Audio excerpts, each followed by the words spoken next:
এই নারায়ণগঞ্জের এসপির অফিসে আমাকে নিয়ে এমন অকথ্য ভাষায় গালিগালাজ করা হয়েছে, বেশি দিন আগের কথা না। এবং এই সিদ্ধিরগঞ্জ থানার ওসি ছিলেন, আমি নাম আর বললাম না, ওসি সাহেব তিনি ভালো মানুষ ছিলেন, আমার পক্ষে ছিলেন। আমি একটা মাসআলা দেওয়ার কারণে সেখানে আমাকে ডেকে নিয়ে অকথ্য গালিগালাজ, আর ওসিরে বলতেছে যে থানায় নিয়ে প্লাস দিয়া হাত পায়ের নখুটে দিবা, আমার সামনে বসায় রেখা। বুঝতে পেরেছেন?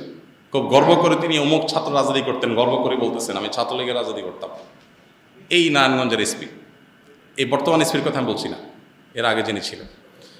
তো এটা আমাকে বসায় নিয়ে থ্রেট দেওয়া, মাসআলা, আমি ওনাকে বললাম মাসআলা, আমার মাসআলা বলার ক্ষেত্রে কথা বলার অধিকার থাকবে আলেমদের। আপনি পুলিশ হিসেবে আপনি তো বলতে পারেন না মাসআলা আমি কোনটা বলবো কোনটা বলবো না, কোনটা সঠিক কোনটা বেঠিক, এটা তো আপনার বলার বিষয় না, তো আলেমরা বলতে পারে।